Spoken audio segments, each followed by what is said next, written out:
स्वागत है आपका अयोध्या, राम की नगरी अयोध्या में हम मौजूद हैं। सरयू पर राम की बेड़ी में ये देखें तस्वीरें, किस तरीके से रोशनी से सराबोर है ये, और पूरी अयोध्या जगमग हो रही है। तस्वीरें आपके सामने दिखाइए जरा, यहाँ पर कितना खूबसूरत दृश्य है, कितना खूबसूरत नजारा है। लेकिन इस शो की शुरुआत हो रही है एक बड़ी खबर के साथ। प्रधानमंत्री के आने में बस कुछ ही घंटे का वक्त बाकी है, लेकिन मुख्यमंत्री योगी आदित्यनाथ इस वक्त पहुंच चुके हैं अयोध्या और वो राम मंदिर की ओर जा रहे हैं। ये इस वक्त की बड़ी खबर, राम मंदिर की ओर वो पहुंच चुके हैं। बड़ी खबर, इस वक्त की सबसे बड़ी खबर, मुख्यमंत्री योगी आदित्यनाथ, सीएम योगी राम जन्मभूमि मंदिर परिसर में। ये तस्वीरें आपके सामने, ये देखिए जरा, प्राण प्रतिष्ठा की तैयारियों का जायजा लिया। लेकिन इसके अलावा भी एक बड़ी खबर है। कुमार कुंदन मेरे सहयोगी मेरे साथ हैं, उनके पास हम लाइव जाएंगे। परिसर में व्यवस्थाओं की उन्होंने जानकारी ली, लेकिन कुमार कुंदन ने वहां पर मौजूद क्या कुछ देखा, आइए देखते हैं उनकी आंखों देखी। मुख्यमंत्री योगी आदित्यनाथ लगभग 25 मिनट मंदिर में रुकने के बाद इस वक्त मंदिर से प्रांगण से बाहर निकल रहे हैं। दरअसल आज शाम को 8 बजे का वक्त तय किया गया था, जिस वक्त मंदिर के अस्थाई मंदिर में जो रामलला की विग्रह थी, उस विग्रह को मुख्य गर्भगृह में पहुंचाने की तैयारी थी और उसके लिए बकायदा महंत सत्येंद्र दास जी को, जो मंदिर के मुख्य पुजारी हैं, उनको बुलाया गया। और सत्येंद्र दास जी को बुलाने के बाद इस पूरी प्रक्रिया को एक तरीके से अंजाम दिया गया। गर्भगृह की अगर बात करें तो गर्भगृह में अचल प्रतिमा स्थापित हो चुकी है, लेकिन उसके ठीक सामने में 9 इंच की मूल प्रतिमा, ये देखिए मुख्यमंत्री हाथ हिलाते हुए, और मुख्यमंत्री यहां से निकल रहे हैं, उनकी फ्लीट निकल रही है। और अब जो मूर्ति प्रतिस्थापन की जो प्रक्रिया है, वो एक तरीके से जो चल मूर्ति थी उसको अचल मूर्ति के सामने में प्रतिस्थापित कर दिया गया है। दरअसल जो चल मूर्ति है वो सिर्फ और सिर्फ 9 इंच की है, जिसको दर्शन में आम दर्शनार्थियों को दिक्कत हो सकती थी, इसलिए 51 इंच की बड़ी मूर्ति बनाई गई है और जिसको कि बाल सुलभ रूप दिया गया है। और उस मूर्ति को पहले ही गर्भगृह में प्रतिस्थापित कर दिया गया था। उसके सामने में अब चल मूर्ति जो 9 इंच की है उसको भी स्थापित कर दिया गया है। यह प्रक्रिया इसलिए भी आज हुई है क्योंकि जो अधिवास का कार्यक्रम था, उस अधिवास के कार्यक्रम की वजह से कई सारे जगह वहां पे नहीं बन पा रहे थे। अब अधिवास का कार्यक्रम खत्म हो गया है भगवान के, तो अब जाके चल मूर्ति को लाया गया है और इसकी वजह से अभी उत्सव का माहौल है अंदर में। आज रात को जागरण होगा और वह तमाम चीजें होंगी जिसके शायद हम और आप गवाह तो नहीं होंगे, लेकिन हाँ, वहां बैठे पुजारी, संत, महात्मा सब जरूर देखेंगे कि कल प्राण प्रतिष्ठा से पहले किस तरीके का उत्साह यहाँ पे देख रहा है। कुमार कुंदन मेरे सहयोगी इस वक्त मेरे साथ लाइव जुड़ चुके हैं। सिर्फ मुख्यमंत्री यहाँ पर तैयारियों का जायजा लेने नहीं आए हैं, हमारे पास जो जानकारी कुमार कुंदन ने दी है वो इससे कहीं गुना ज्यादा बड़ी है। कुमार कुंदन, मुझे बताइए, रामलला विराजमान, क्या उनको नए मंदिर में ले जाया गया है, क्या जानकारी है? एक एक डिटेल दीजिए हमें जरा। निशांत, आपको याद होगा कि जब अयोध्या पर फैसला आया था तो फैसले के बाद मुख्यमंत्री योगी आदित्यनाथ खुद आए थे और टेंट से निकालकर रामलला के विग्रह को वो एक अस्थाई मंदिर में उन्होंने शिफ्ट किया था। वो तस्वीरें हर किसी को याद होगी। आज एक बार फिर वो दिन आया जब अस्थाई मंदिर से स्थायी मंदिर में भगवान राम को शिफ्ट करने की बात आई, तो उस वक्त भी मुख्यमंत्री योगी आदित्यनाथ वहीं पर मौजूद थे। तो ये समय की बात है और जानकारी की बात है। टीवी9 भारतवर्ष सबसे पहले ये जानकारी दे रहा है कि भगवान की पालकी जब निकली तो मुख्यमंत्री योगी आदित्यनाथ भी वहीं मौजूद थे। बागेश्वर बाबा हमारे साथ हैं। आपके मन में अभी क्या भाव आ रहा है? अयोध्या नगरी सजी हुई है, राम नाम की गूंज हो रही है, भारत नहीं पूरी दुनिया में गूंज हो रही है। जय सिया राम। जय सिया राम। जय बागेश्वर धाम की श्री शिवाय नमस्तुभ्यम। भगवान बागेश्वर बालाजी की और कोवेश्वर महादेव की कृपा से आज हम श्री धाम अयोध्या में हैं। सभी संत विराजमान हैं हमारे साथ में। शिव भक्ति की परंपरा को पूरे भारत में प्रवाहित करने वाले परम पूज्य पंडित श्री प्रदीप मिश्रा जी भी हैं, पूज्य मुनि श्री महाराज जी भी हैं, और जहां विराजमान जगत गुरु परम पूज्य अनंत श्री भुवनेश्वर राघवाचार्य जी महाराज, सब संत। और वर्तमान में बैठकर हम लोग यही चर्चा कर रहे थे जो आपने प्रश्न किया, भूतो न भविष्यति। भारत दीपावली से बड़ा त्योहार 22 जनवरी को मना रहा है। ऐसा आज तक किसी ने अपनी आंखों से देखा नहीं है और ये भारत के लिए गौरवान्वित दिवस है कि भारत नई यात्रा प्रारंभ कर रहा है, विश्व गुरु बनने की यात्रा प्रारंभ कर रहा है, राम राज्य स्थापना की यात्रा प्रारंभ कर रहा है। अब वो बहुत ज्यादा देर नहीं, मुश्किल से 12 घंटे बचे हुए हैं। जिस राम राज्य की आप बात कर रहे हैं बाबा बागेश्वर जी, अब इस राम राज्य में आप क्या परिवर्तन होता हुआ देख रहे हैं? ऐसा क्या देख रहे हैं जो अब आपको लगता है सब बदल जाएगा? वर्तमान में सामाजिक एकता, पहली बार भारत में सामाजिक एकता हुई। भारत में पहली बार सबरी, वाल्मीकि, निषाद, कोलभील, इन सबको सम्मान मिला और यह भारत नया भारत है जहां के एयरपोर्ट का नाम भी महर्षि वाल्मीकि जी के नाम से रखा गया। इससे अच्छा भारत में आप चाहते ही क्या है? भारत नए आयाम की ओर है, भारत विकास की ओर है और भारत में अब जातिवाद नहीं चलेगा। जो जातिवाद का विष था अब वो मिट करके रहेगा। अब भारत का हर सनातनी एक होकर के भारत को विश्व गुरु बनाएगा। रामलला का क्या संदेश आप पूरी दुनिया में जाता हुआ देखते हैं? इसके लिए हम अपने पूज्य भैया पंडित श्री अनंत श्री विभूषित प्रीत मिश्रा जी महाराज जी से कहेंगे, वह आपको संदेश बताएंगे कि रामलला का संदेश अयोध्या से क्या जा रहा है, क्योंकि आज दिन भर से पूज्य महाराज जी संतों से मिल रहे हैं। श्री शिवाय नमस्तुभ्यम। जय बागेश्वर धाम। देखिए, अवध की पवित्र भूमि जहाँ संत, साधु, सन्यासी, तपस्वी, साधक, उपासक सब यहीं रहे हैं, ऐसी पवित्र भूमि पर जहां राम जी महाराज विराजमान हो रहे हैं, सभी को एक ही संदेश दे रहे हैं कि एकता में रहना और आनंदता में रहना। जैसी आज प्रसन्नता पूरे विश्व में है, जितनी खुशी, जितनी उमंग और जितना आनंद आज पूरे भारत में है, ऐसा ही आनंद जो अवध में छाया हुआ है वो पूरे राष्ट्र में है। ऐसा ही आनंद जीवन पर्यंत रहे, यही मेरे राघव जी हर जनमानस को प्रेरणा दे रहे हैं।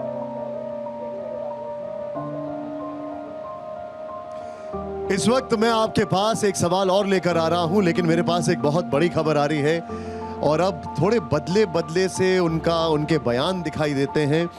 शंकराचार्य स्वामी अभिमुक्तेश्वरानंद सरस्वती ने क्या कहा है, इस वक्त की एक बड़ी खबर अपने दर्शकों को बता दें। मोदी के पीएम बनने से हिंदुओं का स्वाभिमान जागा है। ये छोटी बात नहीं है। अभिमुक्तेश्वरानंद सरस्वती ने कहा, हम मोदी विरोधी नहीं हैं, मोदी प्रशंसक हैं। ये उन्होंने कहा। मोदी पहले पीएम हैं जो हिंदुओं के लिए दृढ़ता से खड़े हैं। पीएम मोदी हिंदू भावनाओं का समर्थन करते हैं, हम किसी की आलोचना नहीं कर रहे हैं। अभिमुक्तेश्वरानंद जी ने कहा है ये। मैं अब सीधे चलूंगा बाबा बागेश्वर जी के पास। जो अवरोध थे वो रामलला ने मिटा दिए, क्या कहेंगे आप? देखिए, वर्तमान समय में भारत में रहने वाला अगर उसके हृदय में थोड़ी सी भी सनातन की जागृति है तो ना तो वो राम विरोधी है, ना राम मंदिर के विरोधी है और ना हो सकते हैं। जो राम का विरोध कर रहे हैं वो भारत के नहीं है और वह राम के पक्षधर नहीं है, वह सनातन के पक्षधर नहीं। दूसरी बात, रामायण में एक जगह वर्णन आया, जब प्रभु श्री राम का अवतरण हुआ तब आया है, ग्रह वार नक्षत्र तिथि सकल भये अनुकूल। जब प्रभु श्री राम जी प्रकट भय तो सब कुछ अनुकूल हो गया था। तो आपने अभी जो ब्रेकिंग न्यूज दी है, निश्चित रूप से कल प्रभु श्री राम प्रकट हो रहे हैं तो सब अनुकूल ही अनुकूल होना है और उसमें कोई संदेह नहीं। अच्छा बागेश्वर बाबा जी, मुझे याद है आपने कहा था कि शंकराचार्य जो हैं वो प्रधानमंत्री की तरह ही होते हैं। अब वो भी प्रधानमंत्री मोदी की तारीफ कर रहे हैं, वो भी कह रहे हैं कि उनके आने से हिंदुओं का स्वाभिमान जागा है। बिल्कुल, इसमें कोई देखो, जो राम का काज करेगा, हम राजनीतिक पार्टी के सपोर्टर नहीं, न किसी भी राजनेता के, लेकिन जो राम का है हम उनके, क्योंकि हमारा जन्म सनातन में हुआ और हमारा काम है सनातन के प्रचार प्रसार को बढ़ाना। हमारे ऊपर जो अत्याचार हुए, 2 लाख सनातनियों को मारा गया 500 वर्ष के इतिहास में, और बड़ी क्रूरता के साथ हमारे प्रभु श्री राम के मंदिर को मिटा करके जो मस्जिद का निर्माण करवाया गया था, हम सब सनातनीय साधु संतों में बस उसकी पीड़ा थी, उसी की पीड़ा पर विजय हुई। और कोई भी सरकार करवाए, कोई भी प्रधानमंत्री करवाए, हमें सब सम्मानीय है, लेकिन वर्तमान समय में माननीय प्रधानमंत्री श्री नरेंद्र भाई मोदी जी ने ये कार्य करवाया। बागेश्वर पीठ और कोबेश्वर व्यासपीठ दोनों साधुवाद देती है। भारत का प्रत्येक संत महात्मा उनको साधुवाद दे रहा है कि बड़ी दृढ़ता के साथ आप सनातन के साथ हैं, तो महात्माओं का आशीर्वाद उनके साथ है, क्योंकि महात्माओं को राजनीति तो करनी नहीं, वो तो आशीर्वाद ही दे सकते हैं मंगल काज के लिए। तो वो जन सेवक, प्रधान जन सेवक होने के नाते माननीय प्रधानमंत्री जी को खूब खूब साधुवाद, उनको किसी की नजर न लगे। लेकिन रामलला के लिए, लेकिन अभी दो चीजें हमारी बाकी रह गई, ज्ञानवापी और मथुरा। अच्छा, आपने कहा कि ज्ञानवापी और मथुरा अभी बाकी है। पंडित प्रदीप मिश्रा जी हमारे साथ हैं, आपके बगल में बैठे हुए हैं। राम जोड़ने की बात करते हैं, क्या आपको लगता है कि रामलला मंदिर के बाद वो एक संदेश जा रहा है, राम जोड़ने की जो बात करते हैं वो चीज़ सामने समाज में एकता आएगी? क्योंकि अभी अगर मथुरा और काशी की बात हो रही है और फिर समाज में एकता की बात होती है तो थोड़ा सा चिंता बढ़ती है। किस बात की चिंता बढ़ाना? जब अवध में राम जी बैठ जाएंगे तो जी अवध में जब राम जी बैठ जाएंगे तो चिंता करने की जरूरत ही नहीं है। मथुरा में भगवान कृष्ण को आना ही है और बैठना ही है, काशी में भगवान शिव को विराजमान होना ही है, उसमें चिंता का कोई क्रम ही नहीं रहा। जब राम जी आ गए हैं तो पूरा परिवार लेकर ही आएंगे। कोई भी आता है, एक संत आया, साधु आया तो उसके सब परिकर साथ में चलते हैं, उसी तरह भगवान राम के साथ में भी सभी देवता चलते हैं। तो वो तो मथुरा और काशी हमारे सम्मुख में होना ही है। धीरेन्द्र शास्त्री जी, मैं आपसे जानना चाहूंगा कि राम मंदिर के लिए बहुत लंबा संघर्ष करना पड़ा, बहुत लंबा संघर्ष करना पड़ा। अब जब बात मथुरा और काशी की हो रही है तो क्या वहां पर भी संघर्ष आपको दिखाई देता है या अदालती फैसलों का इंतजार करना होगा? देखो, भारत संविधान से चला है, हमारे पूर्वजों ने संविधान स्वीकार किया है, उसका आदर रहेगा और कोर्ट जो भी निर्णय देगा, जैसे राम जी का निर्णय पक्ष में हुआ वैसे ही ज्ञानवापी का होना है और कृष्ण जन्मभूमि का होना है। तो जैसा महोत्सव राम मंदिर का मना रहा भारत, आने वाले समय में वैसे ही भगवान महादेव के जब ज्ञानवापी में भगवान शंकर जी विराजमान होंगे वहां महोत्सव मनाएंगे और कृष्ण जन्मभूमि में कृष्ण कन्हैया लाल के महोत्सव को मनाएंगे। तो राम जी या कृष्ण तोड़ने का विषय नहीं, तोड़ने का काम बाबर ने किया, अकबर ने किया, हुमायूं ने किया, इन्होंने तोड़ने का काम किया।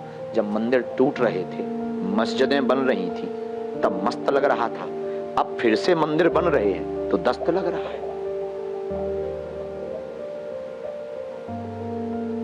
मैं आपसे एक चीज पूछूंगा यहां पर, अगर अलग अलग नेताओं की बात की जाए तो राहुल जी शिव जी की पूजा में लीन होंगे, ममता बनर्जी कालीघाट मंदिर में होंगी, अरविंद केजरीवाल सुंदरकांड का पाठ कर रहे होंगे। सनातन के लिए ये तो फिर बड़ी अच्छी बात हो गई।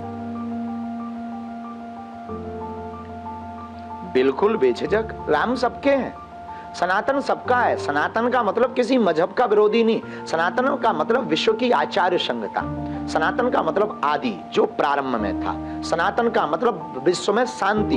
एक केवल सनातन ऐसा है जिस सनातन धर्म में मंदिरों की पूजा के बाद उद्घोष किया, जय घोष किया जाता है, विश्व में शांति हो, विश्व का मंगल हो, विश्व का कल्याण हो, धर्म की जय हो, अधर्म का नाश हो।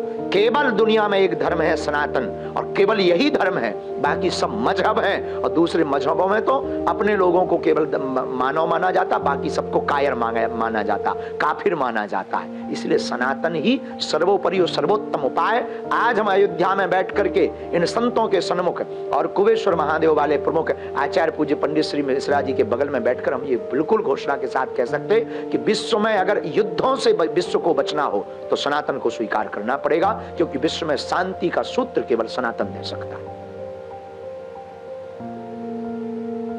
क्या आपको ऐसा लगता है कि 2024 का जो चुनाव आने वाला है उसमें सनातन धर्म की जय हो, यही एक मुद्दा होने वाला है? बेझिझक। अब देखो, चुनाव एक अलग विषय है, धर्म अलग विषय है। धर्म से राजनीति चलती है, राजनीति से धर्म नहीं चलता है। राम जी से राजनीति चल सकती पर राजनीति से राम जी नहीं चल सकते। और भारत के जागरूक लोग हैं, वोट अपने हिसाब से डालेंगे। हम किसी को अगर हम कह भी दें कि आप इनको वोट दो तो सबको मानना नहीं है, हम विरोध भी करें तब भी सबको मानना नहीं। इसलिए सर्वोत्तम हमारा जो मार्ग है वो है सिर्फ अध्यात्म, हम उस पर बोलेंगे। राजनेता अपने हिसाब से बोलेंगे, उनके लिए अभी समय है। 2024 के चुनाव में वो अपने अपने प्रोपोगंडा अपनाएंगे, अपनी अपनी भाषणबाजी करेंगे, वो उनका उद्देश्य है।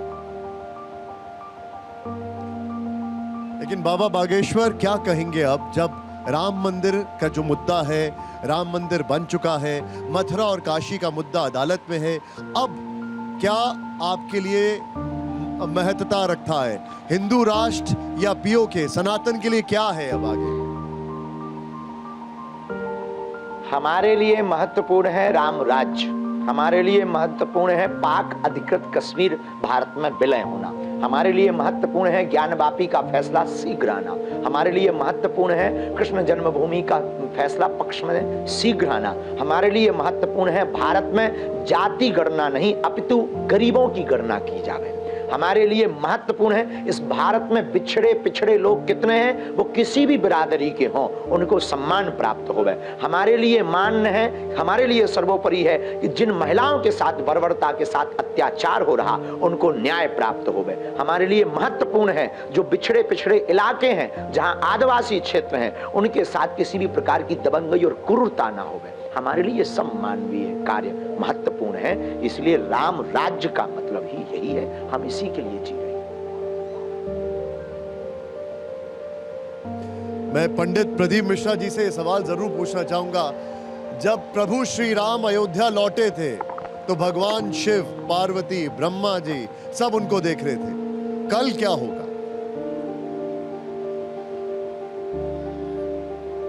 आपने आज से तो नज़ारा देखना प्रारंभ कर लिया।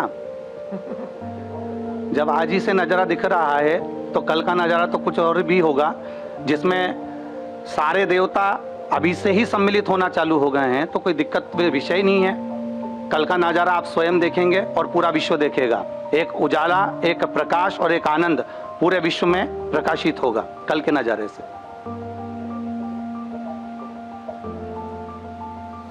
मेरा सवाल बागेश्वर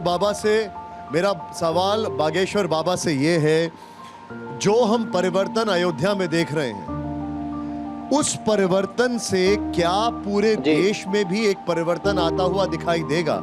और ये आध्यात्म के लिहाज से है, डेवलपमेंट के लिहाज से है, प्रोग्रेस के लिहाज से है, या हिंदू या सनातन धर्म के लिहाज से? कल के परिवर्तन को केवल अयोध्या में नहीं पूरे भारत के साथ साथ पूरे विश्व में देखा जाएगा। राम मंदिर के निर्माण से केवल हिंदुओं का भला नहीं, राम मंदिर में प्रभु श्री राम के विराजमान से समूचे भारतवासियों को गौरव प्राप्त होगा। डेवलपमेंट के हिसाब से जैसे अयोध्या चमक दमक गई, अब भारत भी चमकेगा धमकेगा और भारत में नए रास्ते निश्चित रूप से खुलेंगे। विदेशी पर्यटक जब भारत में दर्शन करने आएंगे राम मंदिर के भव्य और दिव्यता के, तो आर्थिक उन्नति भी होगी। यहाँ पर ऑटो चलाने वालों को भी लाभ होगा, बस चलाने वालों को भी लाभ होगा, सरकार की चलने वाली रेल यात्रा की टिकटों से सरकार को भी लाभ होगा और साथ ही साथ अयोध्या के डेवलपमेंट से उत्तर प्रदेश का विकास होगा। उत्तर प्रदेश के लोगों के विकास होने से समूचे भारत का विकास होना की रास्ता खुल जाएगी और यह डेवलपमेंट के हिसाब से आर्थिक, लौकिक, सामाजिक, आध्यात्मिक सभी प्रकार से कल का दिन भारत के लिए महत्वपूर्ण है। केवल हिंदुओं के लिए नहीं, सभी भारत में रहने वाले चाहे जो भी हो, किसी भी मजहब के अनुयायी हो, उनके भगवान कोई और हो सकते हैं, पर सब सनातन की वृक्ष के छाया तले जीने वाले जितने भी लोग हैं, भारत में रहने वाले लोग हैं, सबको लाभ मिलना है, इसमें कोई संदेह नहीं। भारत नई दिशा की ओर है, भारत नए आयाम की ओर है, भारत नया सोच रहा। वर्तमान में भारत में एकता हो गई है। एकता होने का मतलब 7-5 की लाठी, एक जनों का बोझ। हमारे बुंदेलखंड की कहावत है कि जब सब एक हो जाते हैं तो फिर नए उपाय होते हैं, नई व्यवस्थाएं होती हैं और नया परिवर्तन होता है। बागेश्वर बाबा से हमारा ये आखिरी सवाल है शो का। राम वापस लौट आए हैं, अब राम राज्य क्या होगा? सवाल खड़ा ये होता है, क्या रामराज होगा, और अगर रामराज होगा तो रामराज क्या होगा? आप यही माहौल जो आप आज देख रहे हो, यह राम राज्य से आपको कम लग रहा है क्या? रावण राज्य नजर आ रहा है। हमारे मध्य प्रदेश में माननीय मुख्यमंत्री जी द्वारा मांस और मदिरा पे विक्रय लगा दिया कल। अब ये क्या रावण राज्य नजर आ रहा तुम्हें? यह राम राज्य है, यही राम राज्य है। धन्यवाद है उनको। और जितने प्रदेशों में यह बंद करवाया गया, इस देश में सबसे भयंकर जड़ है नशा। नशा पे ना कोई बात करता है, ना कोई चर्चा करना चाहता। लेकिन हमारे मध्य प्रदेश में वर्तमान समय में श्री मोहन यादव ने कल के दिन मांस मदिरा पर विक्रय पर रोक लगाई है, बिल्कुल ताबड़तोड़ तरीके से। यही राम राज्य है और यही हम पूरे भारत में सदा सदा चाहते हैं। बस यही राम राज्य का संकल्प है। राम राज्य का मतलब जहाँ सबरी भी हो, निषाद भी हो, वाल्मीकि भी हो, संत हो, महंत हो। हम आज अभी जहाँ बैठे हैं श्री रामलला सेवा सदन में परम पूज्य अनंत श्री विभूषण जगत गुरु श्री राघवाचार्य जी महाराज, सब महात्मा यहाँ बैठे, आनंद आ रहा। झोपड़ियां लगी हुई हैं, जगह जगह मेला भंडारे लगे हुए। यही राम राज्य है। और एक अंतिम बात, आपके शो का अंतिम क्वेश्चन भी था, अंतिम उत्तर और सुनो। पहली बार आध्यात्मिक जी, इतना आध्यात्मिक महोत्सव को नेशनल मीडिया कैच कर रही है। ये राम राज्य। मैं आपसे एक अनुरोध और करूंगा, और ये अनुरोध यहाँ पर तमाम लोग जो मेरे साथ मौजूद हैं वो सब मुझसे बोल रहे हैं। वो मेरा अनुरोध आपसे ये है कि जाने से पहले क्या आप कुछ गुनगुना सकते हैं हमारे दर्शकों के लिए? इतना शुभ मुहूर्त है, इतना शुभ दिन है, कोई चौपाई, कुछ भी। हम देखो राग वाले आदमी नहीं है, अनुराग वाले हैं, पर हम भैया जी पूज्य महाराज जी हम दोनों मिलकर के जो है गुनगुनाएंगे, बिल्कुल गुनगुनाएंगे। अरे हमको तो एक ही भाव महाराज जी के साथ में याद आ रहा है, जो यहाँ पर गा करके हम सबको कहना भी चाहिए। सीताराम जी की प्यारी रजधानी लागे, रजधानी लागे, मन मीठो मीठो सरजू जी को पानी लागे। सीताराम जी की प्यारी रजधानी लागे, रजधानी लागे, मन मीठो मीठो सरजू जी को पानी लागे। ओ धन कौशल्या धन कैकेयी धन सुमित्रा माता, धन भूप दशरथ के आंगन खेले चारों भ्राता। राम रस से रसीली रजधानी लागे, रजधानी लागे, मन मीठो मीठो सरजू जी को पानी लागे। सीताराम जी से प्यारी रजधानी लागे, रजधानी लागे, मने प्यारो प्यारो सरयू जी रो पानी लागे। अयोध्या राम लला सरकार की, बागेश्वर धाम की, हनुमानगढ़ी की, कुबेश्वर महादेव की, हर हर महादेव।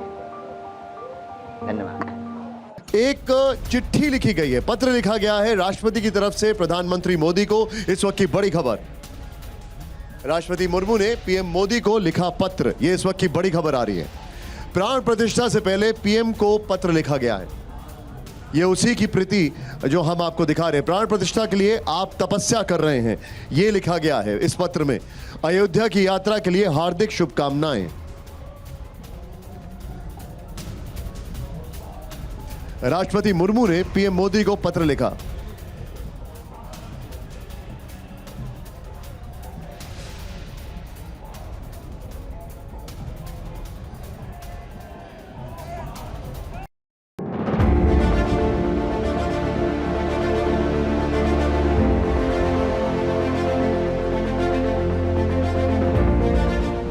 कुछ तपस्वी आत्माओं और महापुरुषों से मुझे जो मार्गदर्शन मिला, उन्होंने जो यम नियम सुझाए हैं,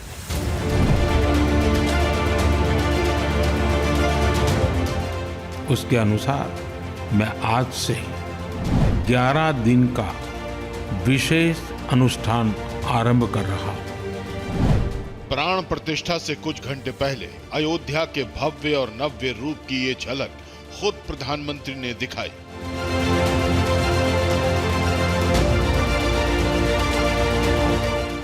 ये उस शुभ घड़ी के निकट आने का मौन उद्घोष था जिसके अनुष्ठान में शामिल होने से पहले पीएम मोदी कठोर तपस्या कर रहे हैं।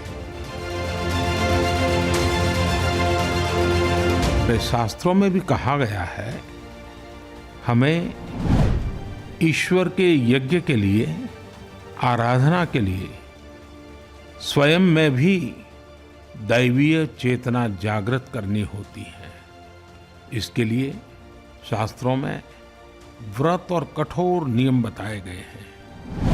पीएम मोदी ने अपनी आवाज में जब ये संदेश जारी किया, उस दिन वो नासिक के पंचवटी क्षेत्र में कालाराम मंदिर में थे। उन्होंने जिस यम नियमों का पालन करने की बात कही थी, उनका जिक्र महर्षि पातंजलि के अष्टांग योग में है। यम का मतलब है अहिंसा, सत्य, अस्तेय, ब्रह्मचर्य और अपरिग्रह। इन 5 व्रतों का पालन करना।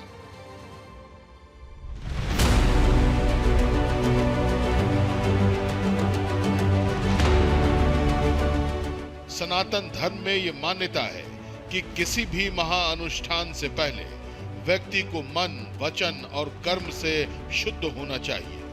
पीएम मोदी ने अयोध्या में प्राण प्रतिष्ठा अनुष्ठान से पहले उसी के पालन का व्रत लिया। उन्होंने ब्रह्मचर्य का पालन करने के लिए जमीन पर सोना शुरू कर दिया। ब्रह्मचारी तपस्वी की तरह उन्होंने अन्न त्याग कर फलाहार शुरू कर दिया।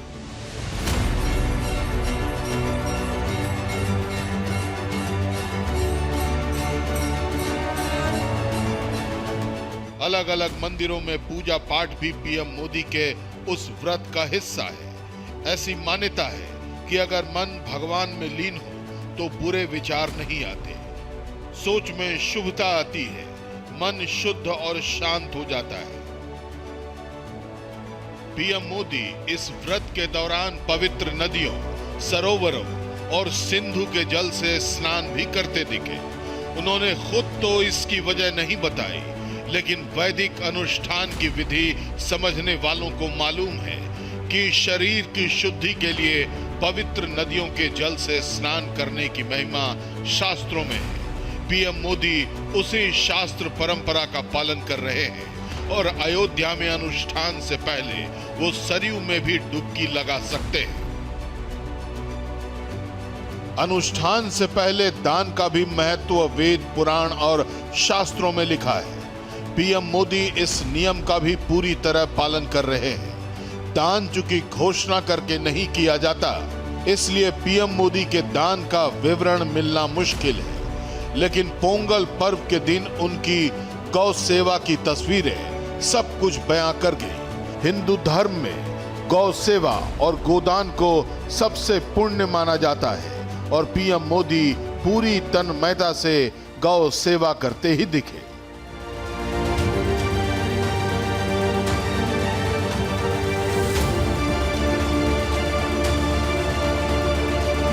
ये चीजें देखता हूं, मन को इतना संतोष होता है। इस व्रत के दौरान पीएम मोदी ने इस बात का भी पूरा ध्यान रखा कि उनके वचन से किसी को चुभन न हो। विपक्षी दलों पर कठोर हमलों के लिए मशहूर पीएम मोदी ने यम नियम का व्रत रखने के बाद ऐसी कोई टिप्पणी नहीं की जिससे उनके राजनीतिक विरोधियों को भी ठेस पहुंचे। Bureau report, TV9 Bharatvarsh. प्राण प्रतिष्ठा की जमकर तैयारी चल रही है और अब प्राण प्रतिष्ठा को लेकर डिटेलिंग सामने आ रही है। जो हमारे पास जानकारी आ रही है उसके मुताबिक प्राण प्रतिष्ठा में आए मेहमानों को प्रसाद दिया जाएगा। उनको विशेष प्रसाद दिया जाएगा। प्रसाद में मेवे के लड्डू, अक्षत और रोली होगी। प्रसाद में इलायची दाना भी दिया जाएगा। मैं सीधे चलता हूं, मेरी सहयोगी प्रतिमा इस वक्त मेरे साथ है। प्रतिमा, बताइए क्या क्या जानकारी आ रही है। जी निशांत, बिल्कुल आपको बता दूं कि अयोध्या नगरी में इस वक्त आस्था का सैलाब उमड़ा हुआ है। ऐसे में 7,000 से ज्यादा जिन अतिथियों को निमंत्रण मिला हुआ है इस विशेष कार्यक्रम में हिस्सा लेने के लिए, रामलला की प्राण प्रतिष्ठा में शामिल होने के लिए, उनको लेकर जैसा कि TV9 भारतवर्ष ने बताया कि विशेष तरीके का प्रसाद उनको दिया जाएगा। कहा यह भी जा रहा है कि शायद उन्हें अयोध्या की मिट्टी भी दी जाए। इस बीच तस्वीरें चूंकि TV9 भारतवर्ष लगातार कह रहा है कि आप तक पहुंचाएगा, तो कुछ तस्वीरें दिखा देती हूँ तैयारियों की, कि ये जो घाट है वो पूरी तरीके से सज धज कर तैयार है और यहाँ पर बहुत सारे दिए लाकर रख दिए गए क्योंकि दीपोत्सव भी मनाया जाना है। तो ये कार्यक्रम सिर्फ प्राण प्रतिष्ठा तक सीमित नहीं रहेगा, उसके बाद जो दिवाली मनाई जाएगी उसकी भी तस्वीरें TV9 भारतवर्ष अपने दर्शकों तक अनवरत पहुंचाता रहेगा। और इसी कड़ी में आप देखिए सुरक्षा के जो इंतजाम है वो देर रात भी आपको नजर आ रहे हैं। यहाँ पर पुलिस कर्मियों की जो मुस्तैदी है वो साफ तौर पर देखी जा रही है, जो यहाँ पर लगातार पहरा दे रहे हैं, क्योंकि ये बात सुनिश्चित की जा रही है, क्योंकि ये जो तमाम इलाके इस वक्त तस्वीरों में आपको नजर आ रहे हैं बहुत बेहद हाई प्रोफाइल इलाके हैं और ऐसे में यहाँ पर कोई कमी नहीं रहनी चाहिए। इसी को सुनिश्चित यहाँ पर किया जा रहा है। दिए यहाँ पर रख दिए गए हैं जिन्हें कल जलाया जाएगा और अयोध्या में दीपोत्सव एक बार फिर से मनाया जाएगा। दिवाली जैसा माहौल कल अयोध्या नगरी में देखने को मिलेगा। निशांत, एक और सवाल मैं आपसे जानना चाहूंगा, कल की तैयारी के बीच जो सुरक्षा है वो बड़ी चाक चौबंद कर दी गई है, यहां तक कि मीडिया के लिए भी गाइडलाइंस इशू कर दी गई हैं। बताइए जरा भारत के तमाम दर्शकों को कि एक तरफ प्राण प्रतिष्ठा है, दूसरी तरफ अयोध्या की सुरक्षा की भी प्रतिष्ठा है। बिल्कुल आपने ठीक कहा, जैसा कि आपने अपने दर्शकों को बताया निशांत, कि जो तमाम वीआईपीज का मूवमेंट होना है अयोध्या में प्राण प्रतिष्ठा कार्यक्रम को लेकर, उसी के मद्देनजर ये साफ कर दिया गया था कि 21 जनवरी के बाद यहाँ पर कोई भी बाहरी नजर नहीं आएगा और ऐसा होता हुआ देख भी रहे हम। यही वक्त अगर आप कल की बात करते तो आपको यहाँ पर कई आम लोगों की भीड़ नजर आती जो देश के अलग अलग हिस्सों से यहाँ पहुंचे हुए थे, लेकिन अब तस्वीर बदलती हुई नजर आ रही है। सुरक्षा का जिक्र चूंकि आपने किया तो देखिए वहां पर आपको सुरक्षा की तस्वीरें दिखा देती हूँ। यहाँ पर पुलिसकर्मी आपको दिखाई देंगे बड़ी तादाद में, जो यहाँ आने वाले जितने लोग हैं उनसे ये जरूर पूछ रहे हैं कि आप कहाँ से आए हैं। हो सकता है तो उनका पहचान पत्र भी देखा जा रहा है कि वो अयोध्या वासी है, कहीं बाहर से आए हैं, क्योंकि ये तमाम वो इलाके हैं जिन्हें अब कॉर्डन ऑफ कर दिया जाएगा। इन इलाकों को सैनिटाइज करना होगा ताकि यहाँ पर कोई भी वीआईपी अगर आना चाहे घाट पर तो उनके लिए ये इलाका पूरी तरीके से सुरक्षित हो। ऐसे में जो गाड़ियों का मूवमेंट है उसे भी बहुत ज्यादा रिस्ट्रिक्ट कर दिया गया है। कोई भी गाड़ी यहाँ वहाँ बिना पास के बिल्कुल नहीं जा सकती है। निशांत,